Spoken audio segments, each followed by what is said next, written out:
Me gustaría hablar de un tema candente en nuestra sociedad que a todos nos afecta, que es un mal endémico, podríamos decir, no de nuestra sociedad, sino de toda de la condición humana en general, que son las adicciones.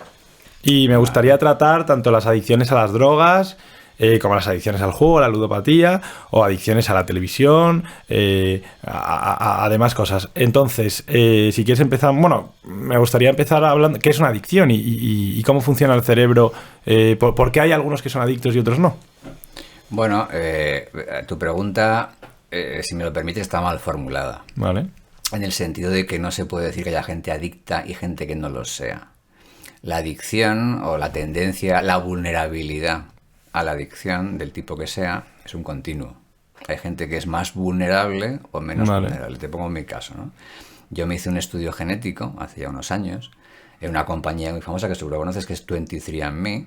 Vale. Y descubrí que tenía un marcador genético que me hacía vulnerable a convertirme en heroinómano. O sea, mi combinación de alelos me hacía más vulnerable a convertirme específicamente en heroinómano, ¿no? ¿Vale?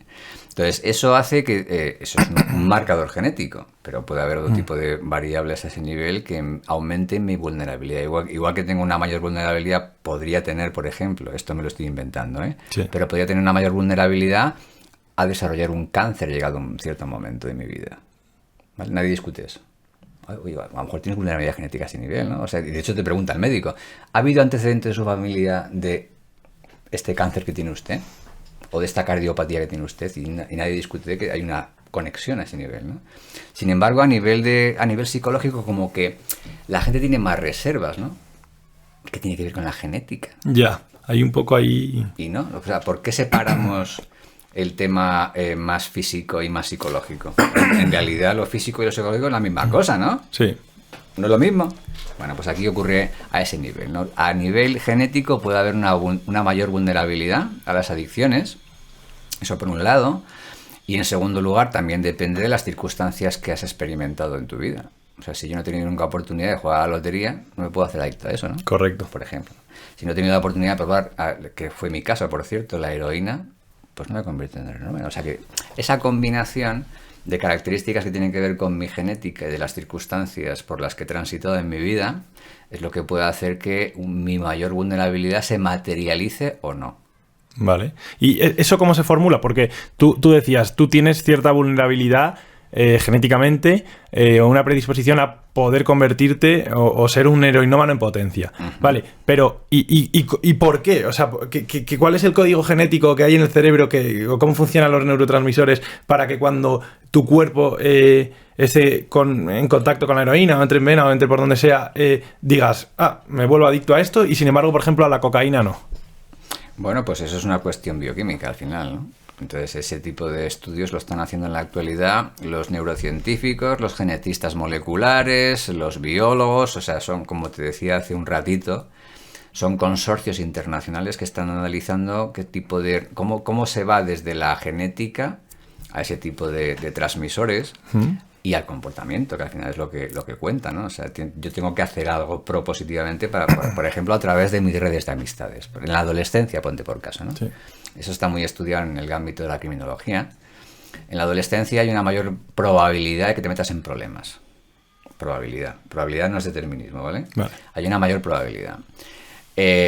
Sin embargo, hay personas cuya mayor probabilidad de meterse en problemas viene de la infancia. Hay una criminóloga muy famosa, Terry Moffitt, tiene un modelo ya muy antiguo, pero que se ha actualizado recientemente, que habla de dos tipos de personas de carácter antisocial o personalidades antisociales, ¿no? Por un lado, aquellos que son persistentes, o sea, que vienen de la infancia, y por otro, los estacionales, aquellos que solamente se manifiestan en un periodo de la vida, que corresponde justamente con la adolescencia.